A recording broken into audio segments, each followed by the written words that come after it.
feministische economie. Zeg maar vrouweneconomie. Een debat onder leiding van mevrouw Roethoff. In de balie. My name is Saskia Apple. I have been a member of parliament. I just recently lost my seat in the elections. So I might go back to what I've done before, like chairing events like this. Anyway, for me, there's a lot to learn tonight. I would like to invite Mrs. Andrea to start with her keynote speech. Perhaps we should remind ourselves, before I talk about the feminist view of globalization, to remind ourselves very, very briefly of the hegemonic view of globalization, which is typified by those who lead in the construction of global markets, starting with the finance sector, the productive sector, and now more and more the service sector, and those who are connected with it. This is the view that celebrates the expansion and deepening of the market across the globe and its accomplishments. It is associated with laissez-faire economics, and the post-1989 triumphalists focus on the victory of capitalism over socialism. It is the view, using the expression of the weekly The Economist, it is the view of the Davos man. Davos making reference to the city in Switzerland that has the annual meetings of the brightest and the best in the business world, in the political world, and so forth. A couple of years ago, The Economist published an article that came right out of the Davos meeting, responding to Samuel Huntington's book, The Crash of Civilization, and saying that the Davos man was going to solve all our problems in terms of the crash of civilizations. The Davos man, for The Economist, for that article at least, represents the Bill Gates and George Soros of the world, who, according to The Economist, they are so powerful that they find shaking the hand of an obscure prime minister boring. It is the Davos man has replaced the Chatham man, who, according to the article, was the diplomat, the cultured diplomat, who exercised power through culture and knew about cultures. The Davos man doesn't care about culture.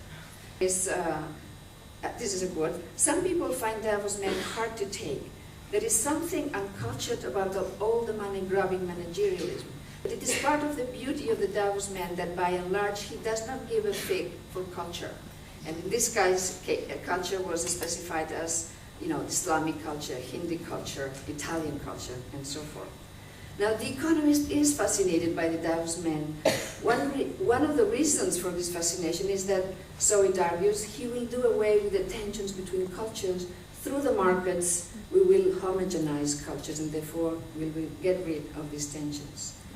In addition to that, we are promised again that through the market, the Davos man is going to increase the wealth of nations and maximize our welfare.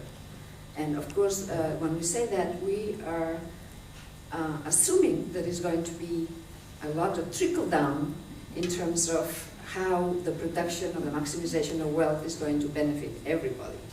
And that reminded me, when I was thinking about this today, it reminded me of something that Marianne Ferber, I don't know whether she's here, but she put, last year, talking about trickling down, she put up in the Femicon network something, she reminded us of something that Senator Tom Harkins, who was briefly a candidate for presidency in the United States, and he said, the old theory of trickle-down economics is like feeding the hungry birds by giving the grain to the horses. When I talk about economic restructuring, I'm referring about all the different economic processes, such as the mega mergers, the technological change, reorganization of production, downsizing, that are so much at work in our world and that we read about every day in the newspapers. I will return to the subject of economic restructuring in a minute, but first let me say, the critical view also emphasizes that to a great extent, globalization has responded to the interest of the more economically developed high-income countries and their global institutions, such as multinational corporations and international organizations that have been very instrumental in shaping up the globalization, such as the World Bank, the IMF, and so forth. In terms of countries, the US and the Western European countries and Japan, of course, have played a very important role. But as a result of that, also other countries like third world countries and Eastern European countries have really had to follow. They have taken a passive, not a leading role, but a role that in many ways has been shaped out by the leadership of other countries. There's an old joke about an economist being someone who sees something working in practice and wonders whether it will work in theory. I would argue that out of necessity, a feminist economist is informed by a constant movement between theory and practice, often from a position at the margins of both policymaking and the economics profession. It's perhaps because of this vantage point, which Nancy Hartsock talks about quite a bit, that feminist economics has been able to expose the partiality of accounts about the current period of globalization. Feminist economists see globalization as part of a broader process of restructuring, as Lourdes has mentioned, really of restructuring of the state, of civil society, and of the political economy, as well as of culture. I personally also see it as very much a work in progress. To paraphrase Gramsci, the old order is not yet born. The old order is not yet dead, the new not yet born. Now, globalization is also very much an ideology, and this is something that's really largely left out of economic accounts.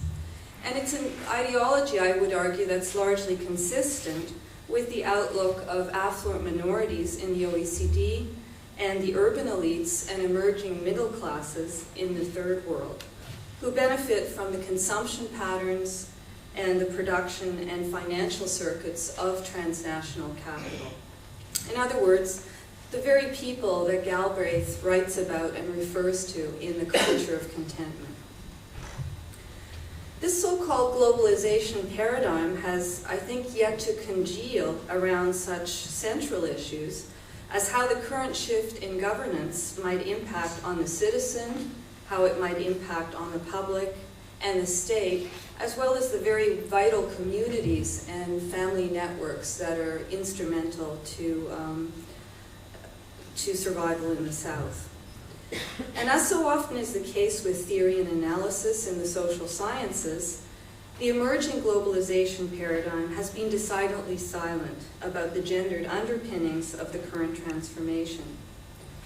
Now, feminist economists, especially writers from the South, have consistently demonstrated that restructuring isn't a gender-neutral process, yet this is something that largely has been ignored in the general accounts about globalization. Isabella Bakker from Canada. I'd like to, we just heard you talk about globalization and the effect it might have and already has on women in the world. Could you quickly explain what you mean by globalization? Well, that's almost a tricky question to say that you can explain it quickly, but globalization is really a very complex process, and as we tried to say tonight, it's a contradictory process.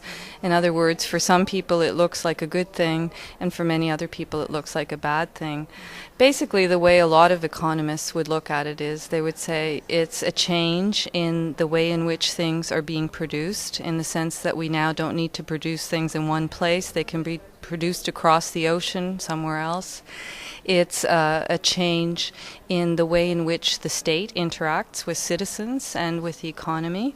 Some people would say that the state, in fact, has been internationalized. Very much more attention is now being paid to the international arena. It's a change, obviously, in technology and knowledge structures, which are becoming more intensified and more accessible globally. And finally, it's a change in migration patterns. We're seeing increasing migration from countries of the South to countries of the North, looking for new opportunities.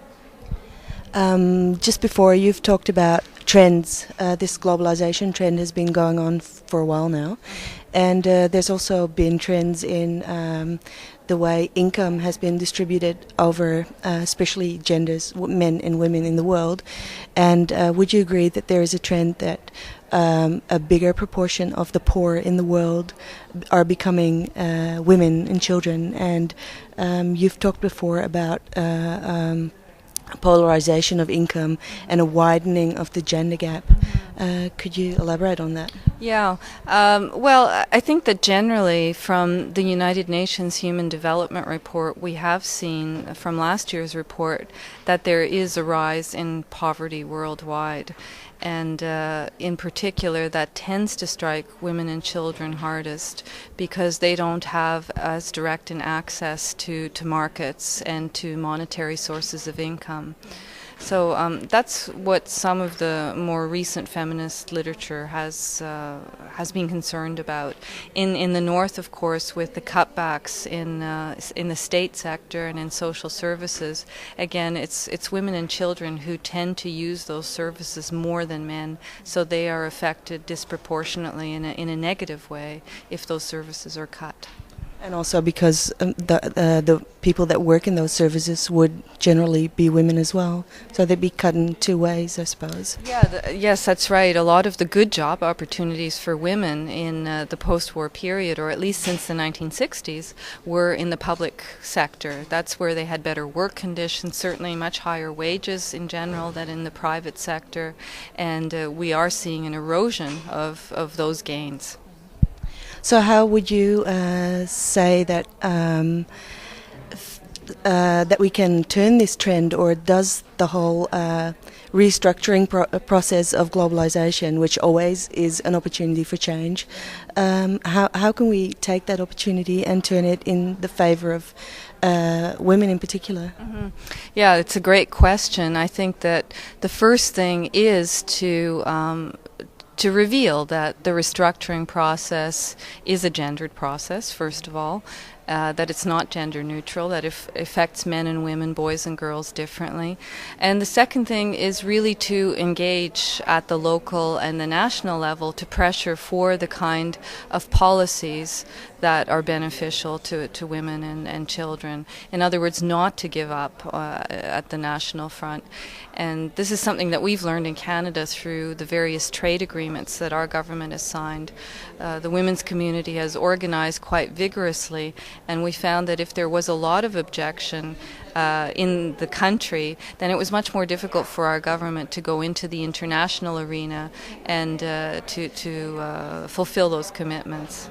So we just have to make sure we're being heard and our objections are known to the people that take decisions for us. Yes, I think it's very important that NGOs, grassroots activists, and progressive researchers organize together, because unless there is a strong voice outside of Parliament, outside of the halls of decision making, then there's absolutely no pressure, and then it will seem inevitable.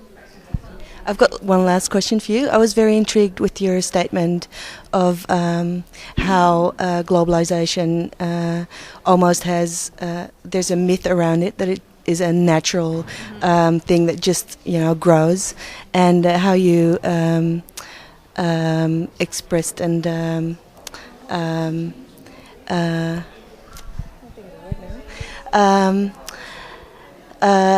that it is man-made and literally man-made, and that we have to beware of the patriarchal connotations of it. Mm-hmm. Yes, I mean, I think that the point that feminist economists are trying to stress is that what affects people in their daily lives isn't just what goes on in financial markets, isn't just what goes on in terms of macro policy decision making, but also has a lot to do with how people actually meet their needs on a daily basis. And that's, of course, a much broader question. It has to do with how we use our time, how we can provide for our children and our communities, and how we can build a better future. Okay, thank you very much.